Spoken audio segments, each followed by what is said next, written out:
The Ravencroft family first appeared in the public record on a grey autumn morning when their carriage rolled slowly through the fog-laced outskirts of a forgotten New England town, its wheels cutting deep grooves into a road that few travellers ever chose. No one could say precisely where they came from, only that they arrived with sealed trunks, heavy chests, and an unsettling silence that followed them like a shadow. The townspeople watched from behind curtained windows as the family passed, noting the way the horses seemed uneasy, their breath sharp and restless, as if they sensed something unnatural guiding them forward. At the head of the family was Elias Ravencroft, a tall, narrow-faced man whose eyes appeared perpetually fixed on something distant and unseen, while his wife, Margaret, sat stiffly beside him, her gloved hands folded as though in prayer, though her lips never moved. Their children, pale and quiet, stared out from the carriage without curiosity or fear, as if the world beyond the glass held no meaning for them.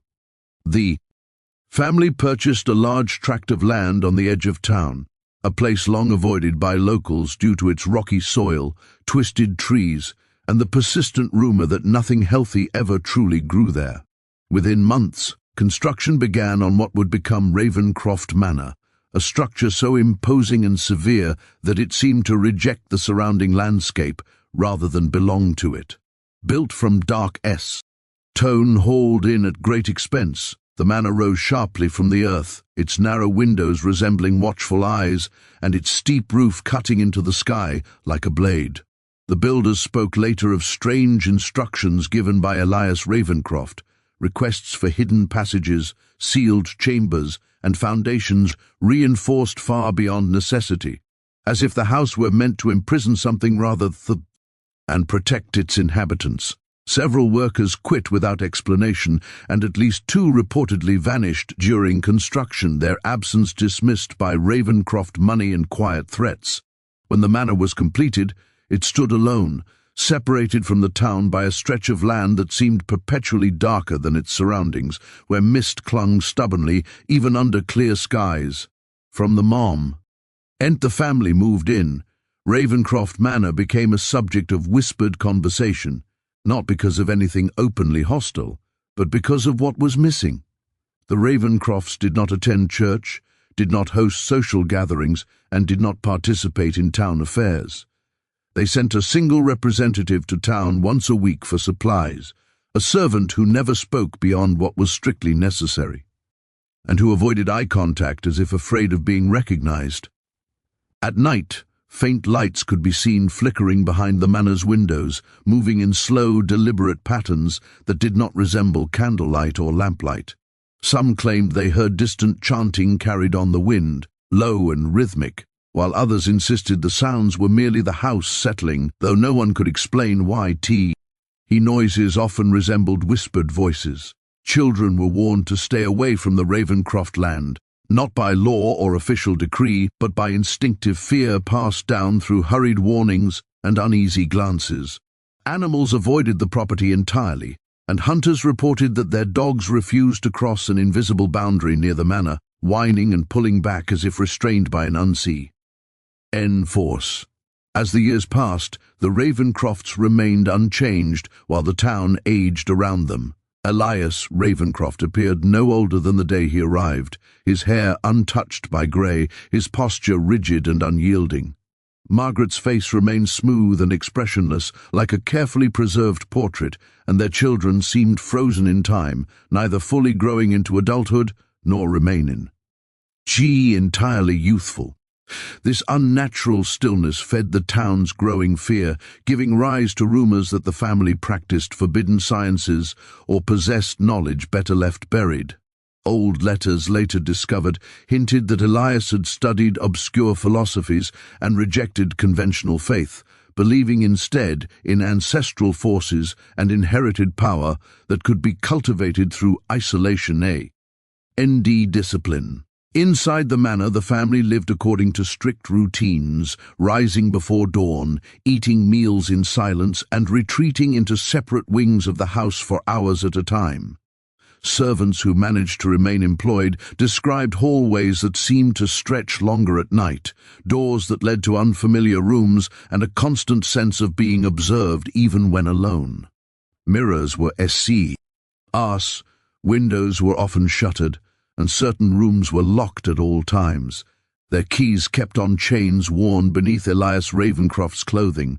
Though no crime was ever officially linked to the family during those early years, unease clung to their presence like damp air, and people spoke of feeling drained or disoriented after even brief encounters with them. It was as though the Ravencrofts absorbed something intangible from those around them, leaving behind only discomfort and unanswered questions.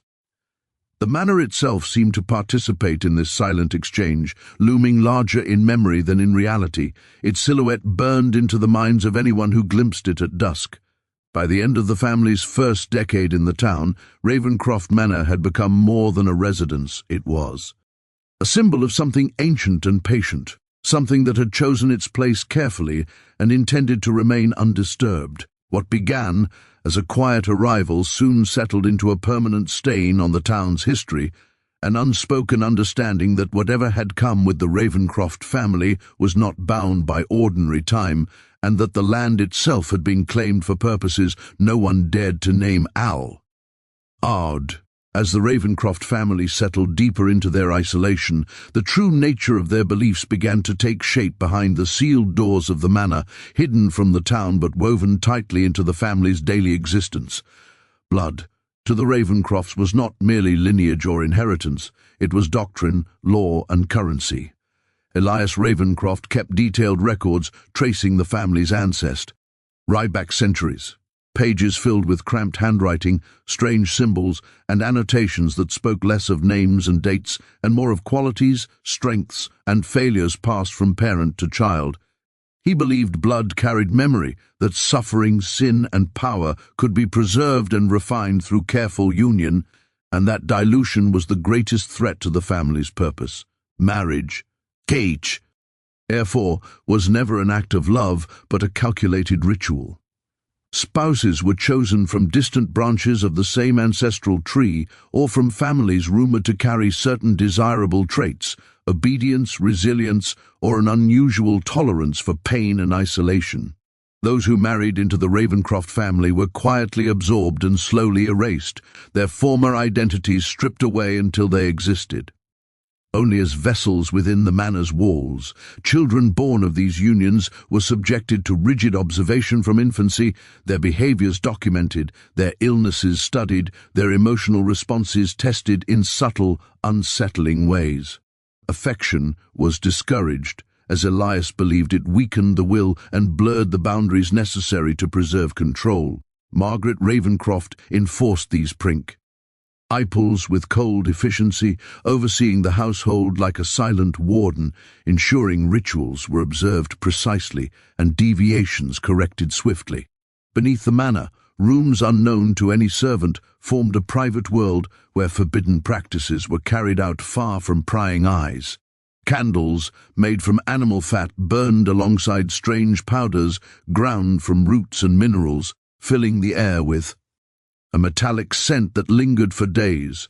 Ancient texts, written in languages few could recognize, were kept locked in iron-bound cabinets, their pages brittle and stained as if handled by generations of desperate hands.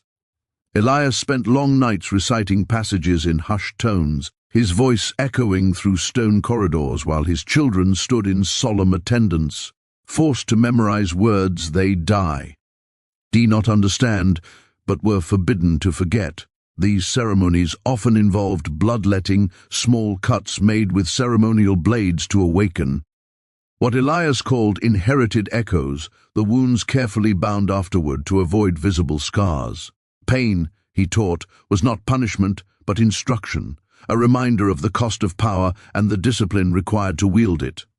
Over time, the children learned to endure these rituals without sound, their faces blank, their eyes distant, as though retreating inward to survive.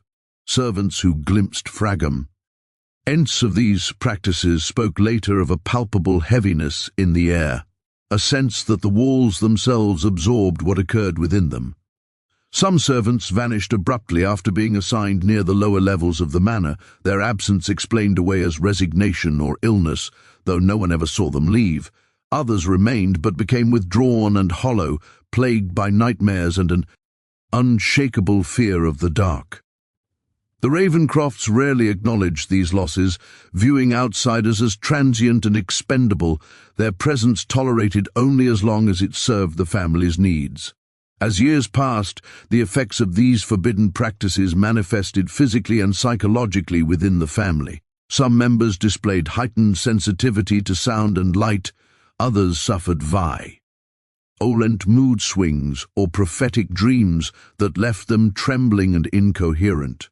Rather than viewing these symptoms as warning signs, Elias recorded them eagerly, convinced they marked progress toward an elevated state of being. Those who resisted the rituals or expressed doubt were isolated, confined to remote rooms where silence and darkness eroded their will until compliance returned.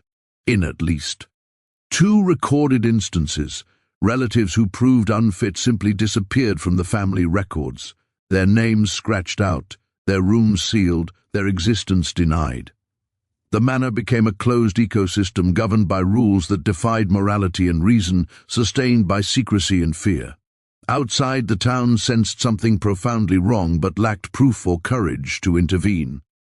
Occasional visitors, distant relatives or scholars drawn by rumors of the family's archives, rarely stayed long, departing pale and shaken, refusing to speak of what they had seen. Whispers spread that the Ravencrofts practiced rites older than Christianity, blending fragments of forgotten pagan traditions with their own warped philosophies. Some claimed the family believed they were custodians of a legacy meant to survive beyond death itself, that through blood and ritual they could anchor their consciousness to the physical world indefinitely. Whether these beliefs were delusion or something far more dangerous remained unclear, but the consequences were undeniable. The Ravencrofts grew increasingly detached from normal human experience, their conversations devoid of empathy, their actions guided solely by preservation of the bloodline and the fulfillment of Elias's vision. Children raised in this environment learned early that disobedience invited suffering, while obedience earned only temporary reprieve. Love, mercy, and individuality were treated as flaws to be corrected, not virtues to be nurtured. By the time the second generation reached adulthood, Ravencroft Manor was no longer merely a residence, but a crucible, forging its inhabitants into something rigid, secretive, and deeply fractured. The family's forbidden practices did not bring enlightenment or harmony as Elias promised, but they bound the Ravencrofts together in a cycle of control and quiet terror, ensuring that every generation inherited not only the blood of their ancestors, but the weight of their sins. By the time the 19th century drew toward its uneasy middle, the shadow cast by Ravencroft Manor had stretched far beyond its stone walls and into the lives of the surrounding town, manifesting first as rumors, then as absences too frequent and patterned to ignore. It began quietly, almost politely, with a farmhand who failed to return home after delivering supplies to the manor, his family told he had been dismissed. Said and paid in advance, though no one ever saw the money. Then a young woman vanished while walking the wooded path that skirted Ravencroft land, her footprints ending abruptly near a stand of trees where the soil appeared freshly disturbed, only for the marks to disappear by morning as if the ground itself had swallowed them. At first, the townspeople clung to rational explanations, runaways, ACC, idents, illnesses, but the pattern grew harder to dismiss as names accumulated and grief settled like ash over familiar homes. Those who disappeared shared subtle connections: a cousin employed as a servant at the manor, a father who questioned the family's practices too openly, a child who wandered too close to the estate fence. Local authorities conducted perfunctory searches, careful not to pass on Ravencroft property without explicit cause, a reluctance born of the family's wealth and influence rather than any legal immunity. When patrols did venture near the manor's perimeter, they reported a strange disorientation, compasses spinning uselessly, sounds echoing where no movement could be seen, and an overwhelming urge to leave before nightfall. Graves began to surface years later due. Ring-heavy rains, bones pushed upward by eroding soil, shallow and hurriedly concealed, yet always just far enough from the manor to maintain plausible deniability. No identifying marks were found, no clothing preserved well enough to trace, and the remains were quietly reburied to avoid panic. Still, whispers persisted that the land itself was complicit, reshaping evidence, blurring timelines, and protecting the secrets buried beneath it. Former servants, when questioned, spoke in fragmented recollections, describing nights when wagons left the manor under cover of darkness, wheels muffled, paths altered, and the sense that something final had occurred behind closed doors. Some claimed they were instructed to dig trenches for drainage or foundations, only to be dismissed before completion. Later, discovering those same trenches filled and marked with stones, arranged in deliberate, unnatural patterns. Inside the manor, the disappearances were treated not as tragedies, but as necessities, acts of maintenance required to preserve equilibrium. Elias Ravencroft recorded these events in coded ledgers, referring to them as corrections or extractions, noting the date, conditions, and outcomes with chilling detachment. Those taken were rarely killed outright, according to later interpretations of the journals, but subjected to prolonged confinement, observation, and ritual use, their suffering seen as a resource rather than a consequence. The family believed that fear and despair intensified whatever latent forces they sought to cultivate, and silence became their most valuable tool, the absence of witnesses more powerful than any overt violence. Relatives who questioned these practices met similar fates. Their disappearances explained away as illness or relocation, their names gradually erased from family memory.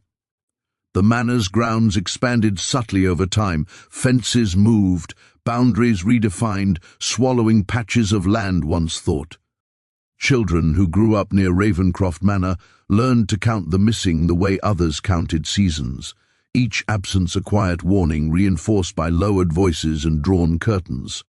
Attempts to investigate were stifled not only by fear, but by an uncanny pattern of misfortune befalling those who pressed too hard. Barns burned, livestock sickened, sudden accidents claimed lives without witness. Whether coincidence or design, the effect was the same. Silence prevailed. In rare moments of courage, townspeople gathered to share suspicions, yet every meeting dissolved into uneasy glances when the manor's distant silhouette loomed in memory, reminding them of the cost of curiosity. Even the church records began to reflect the strain, margins crowded with notes of unexplained deaths and missing parishioners, funerals conducted without bodies, prayers offered for souls whose fate could not be named. Over decades, the disappearances blurred into local legend, spoken of cautiously, as though naming them too clearly might draw attention. Travelers passing through sensed the unease immediately, commenting on the way the town felt incomplete, as if pieces had been removed without leaving. Gaps. Ravencroft Manor remained unchanged through it all, its windows dark and watchful, its grounds unnaturally still, as if fed by what lay beneath them. By the time the century turned, the missing had become an unspoken census of loss, each name a silent accusation etched into collective memory. No official reckoning ever came, no justice rendered, only the slow realization that the Ravencroft family had not merely lived among the town, but had consumed it in fragments, leaving behind a landscape marked by absence, fear, and graves that refused to stay hidden. As the years accumulated within the walls of Ravencroft Manor, the true cost of the family's isolation and forbidden practices began to surface not only in whispered rumors, but in the fractured minds of the Ravencrofts themselves, turning the manor into a sealed chamber of slow, inevitable unraveling. What had once been strict discipline hardened into obsession, and obsession curdled into paranoia so pervasive that even silence became suspect. Elias Ravencroft once composed and methodical, grew increasingly erratic, convinced that unseen forces tested the family's resolve at every moment. He walked the corridors at night, with a candle held close to his face, muttering fragments of ritual language, pausing abruptly to listen for sounds no one else could hear, sometimes standing motionless for hours as if awaiting instruction from the walls themselves. Margaret followed him like a shadow, her devotion unbroken but altered, her eyes hollowed by years of suppressing doubt and fear, her sleep fractured by dreams she used to describe. Within the family, trust eroded entirely, replaced by constant observation and quiet accusation. Each member suspected the others of weakness, of secret disobedience, of inviting corruption into the bloodline. Meals were taken in silence, not out of discipline, but because conversation felt dangerous, every word a potential confession. The children, now adults in body but stunted, in spirit, exhibited signs of deep psychological fracture, their personalities splintered by years of ritualized pain and emotional deprivation. Some withdrew completely, speaking only when commanded, their gazes fixed inward as if trapped behind their own eyes. Others swung violently between devotion and rage, lashing out at servants, siblings, even themselves, desperate to assert control in a woe. RLD that had stripped them of autonomy. Locked rooms multiplied throughout the manor, not merely to contain those deemed unstable, but to separate family members from one another, each confinement justified as protection, though everyone understood it as punishment. Journals recovered later described voices that whispered from behind walls, footsteps echoing where corridors should have ended, Miro. RS that reflected expressions not worn by the viewer. Whether these phenomena were hallucinations born of isolation or manifestations of something far darker was impossible to determine, but their impact was undeniable. Several family members claimed the manor itself responded to their thoughts, doors opening or sealing in moments of intense emotion, drafts extinguishing candles during moments of doubt, warmth flooding rooms during ritual recitations. Madness became normalized, even revered, interpreted as evidence of spiritual proximity rather than psychological collapse. Those who broke entirely were hidden away, their screams muffled by stone and distance, their existence denied in daily routine. Servants learned to avoid certain wings of the house, especially at night, when cries, lag, Tia and incoherent chanting overlapped in a way that defied any single human source. Some servants reported seeing figures pacing behind locked doors for hours, silhouettes that never approached windows, while others swore that faces appeared briefly in places no rooms existed. The family's internal decay manifested physically as well, with illness spreading unpredictably, skin paling to near TR, translucence, eyes growing sunken and fever-bright. Doctors summoned from distant towns were turned away after brief inspections, unsettled by the family's hostility and the manor's oppressive atmosphere, leaving behind notes filled with vague diagnoses and thinly veiled fear. Within this sealed world, Elias tightened his grip, convinced that weakness had entered the lineage and must be excised. Punishments grew harsher, rituals longer and more invasive. Sleep deprivation imposed a spiritual purification. Margaret, once the enforcer, began to falter, her loyalty cracking under the weight of guilt she could no longer suppress. She was seen praying in secret, not to the forces Elias revered, but to anything that might hear her. Her whispered pleas absorbed by the stone like everything else. She attempted to intervene on behalf of a confined relative. Elias accused her of betrayal, and from that moment, her movements were watched as closely as those of any servant. The manor transformed fully into a prison, its inhabitants, both wardens and inmates, bound together by fear, blood, and an ideology that offered no escape. Time lost meaning inside those walls, days blurring into nights, marked only by ritual bells and whispered commands. Even moments of clarity were short-lived, drowned beneath the overwhelming pressure to conform or disappear. Those who tried to flee were recaptured or vanished into the surrounding woods, their fates unrecorded but deeply felt. By the end of this period, Ravencroft Manor no longer functioned as a family home in any recognizable sense.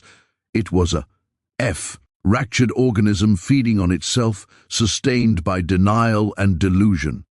The madness within its walls was no longer a side effect of the Ravencroft legacy, but its defining feature, a slow-burning collapse that ensured whatever power the family sought came at the cost of their humanity, leaving behind only hollow rituals, broken minds, and a house that echoed endlessly with the consequences of its own design. The end of the Ravencroft family did not arrive with clarity or witnesses, but with confusion, smoke, and an absence so complete it felt deliberate, as if the family had rehearsed their own disappearance long before it occurred. It began with a fire reported just before dawn, a dull orange glow bleeding through the fog that clung to the hills around the manor, noticed first by farmers who assumed lightning had struck the old structure during the night. By time anyone dared approach, flames had already devoured the manor's western wing, yet the fire behaved strangely, consuming certain sections with violent intensity while leaving others untouched, as though guided by intention rather than chance. There were no screams, no figures fleeing the blaze, no frantic calls for help, only the low roar of burning timber and the unsettling crack of stone yew. Heat. When the fire finally died, smothered by its own collapse, what remained of Ravencroft Manor stood blackened and hollow, its most heavily used rooms reduced to ash, while sealed chambers beneath the structure appeared mysteriously intact. Authorities searched the ruins expecting to find bodies, but none were recovered, not even fragments that could be identified with certainty. The Ravencrofts had vanished entirely, leaving behind scorched records, melted locks, and unanswered questions that no official inquiry could resolve. Some believed the family escaped through underground passages rumored to stretch deep into the surrounding land, while others insisted no human could have survived the conditions inside the manor that night. The absence of remains fueled speculation that the fire was not an accident, but the final ritual, a calculated severing of the family from the physical world. In the weeks that followed, strange occurrences plagued those tasked with cataloguing the ruins. Tools went missing only to reappear in impossible places, footprints appeared in ash where no one had walked, and several men abandoned the site after reporting an overwhelming sense of being watched from below. One worker claimed to hear voices echoing from beneath the rubble, not screams, but low, familiar murmurs that felt intimate and accusing. The land itself seemed resistant to closure. Every attempt to clear debris was met with sudden illness, injury, or equipment failure, until eventually the site was declared unsafe and left to rot. Over time, vegetation refused to reclaim the ground where the manor once stood, leaving behind a scar of blackened earth that repelled growth and absorbed light unnaturally. Locals avoided the area instinctively, animals circled it wide, and even seasoned hunters reported feeling dizzy or disoriented if they strayed too close. Stories spread of shadows moving across the ruins at dusk, of lights flickering beneath the soil, and of figures seen standing where no structure remained, watching silently before fading into the mist. Decades passed, but the Ravencroft name refused to fade, resurfacing in old journals, censored church records, and fragmented family trees that ended abruptly without explanation. Occasionally, someone would attempt to uncover the truth, driven by curiosity or disbelief, only to retreat shaken, their accounts disjointed, and their resolve broken. Some claimed the family had succeeded in their ultimate goal, that through blood, ritual, and suffering they had anchored themselves to the land itself, becoming something neither alive nor dead. Others believed the manor acted as a vessel, and that its destruction merely released what had been contained within, allowing the Ravencrofts to exist in a form no longer bound by walls or flesh. Children growing up in the town continued to have dreams of a stone house that did not exist, its halls endless, its rooms filled with whispers, that spoke their names with familiarity they could not explain. The curse, if it could be called that, did not announce itself loudly but lingered quietly, seeping into memory and place, ensuring the Ravencroft legacy survived not through monuments or descendants, but through unease and silence. Even in modern times, those who walk near the old estate report a sudden heaviness in the air, an intrusive sense of being judged, measured, and remembered. It is sigh.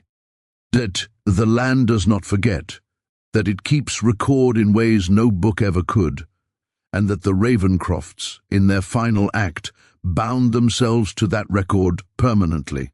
What remains is not proof, not closure, but a warning etched into the soil, and the stories passed down in lowered voices that some families do not end when their houses burn, and some histories refuse to stay buried, waiting patiently for the moment someone listens too closely, steps too near, or believes the past is finally at rest.